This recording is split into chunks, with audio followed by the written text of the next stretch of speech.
एक छोटा पक्षी गहरे और घने जंगल के अंतहीन पेड़ों के ऊपर से उड़ रहा था।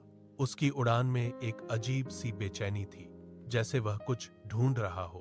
वह अपनी थकी हुई उड़ान को रोकता और एक ऊंची, लचीली टहनी पर धीरे से उतरता।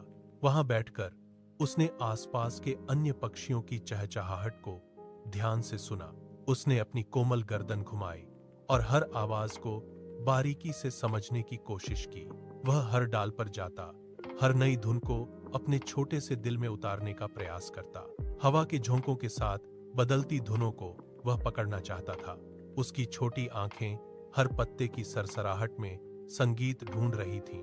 वह बस एक साधारण पक्षी नहीं रहना चाहता था, बल्कि जंगल की सबसे सुंदर और सच्ची धुन का हिस्सा बनना चाहता था। खोजते खोजते एक सुनहरी दोपहर को वह जंगल के सबसे पुराने और विशाल बरगद के पेड़ के पास पहुंचा। उसकी जड़ें जमीन में गहरी धंसी थीं और शाखाएं आकाश चूम रही थीं। वहां एक बूढ़ा पक्षी अपनी आंखें बंद किए ध्यान की मुद्रा में बैठा था। छोटा पक्षी बहुत शांति से उसके बगल में जाकर बैठ गया। उसने अपनी छोटी सी चोंच हिलाकर कुछ कच्चे सुर निकालने की कोशिश की। बूढ़े पक्षी ने बहुत धीरे से अपनी अनुभवी आंखें खोलीं और एक गहरी, रूहानी और बेहद मधुर धुन गुनगुनाना शुरू किया।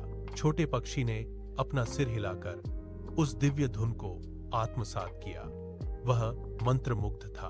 उसने बार बार उस सुर को अपने मन के भीतर दोहराया, जैसे वह कोई अनमोल खजाना हो जिसे वह कभी खोना नहीं चाहता था। अगले दिन जैसे ही सूरज की पहली किरण ने जंगल को छुआ, वह पक्षी सबसे ऊंचे पत्थर पर जा बैठा। उसने अपनी छाती फुलाई और उसी प्राचीन धुन को पूरी शक्ति के साथ गाना शुरू किया। उसकी आवाज में जादू था। जंगल के सभी पक्षी अपना दाना पानी छोड़कर उस पत्थर के चारों ओर जमा होने लगे। झाड़ियों के पीछे से हिरणों का झुंड भी बाहर निकल आया और स्थिर खड़ा हो गया। ऐसा लगा मानो बहती हुई हवा अचानक थम गई हो। पूरे जंगल में केवल उस छोटे गायक की गूंज सुनाई दे रही थी। जब उसने गाना पूरा किया और अपनी आंखें खोली, तो पहले एक गहरा सन्नाटा छाया रहा। फिर अचानक हजारों पंखों की फड़फड़ाहट से पूरा आसमान गूंज उठा। हर पक्षी उसे सम्मान देने लगा। उस दिन के बाद वह नन्हा पक्षी पूरे जंगल का सबसे प्रिय और महान गायक बन गया।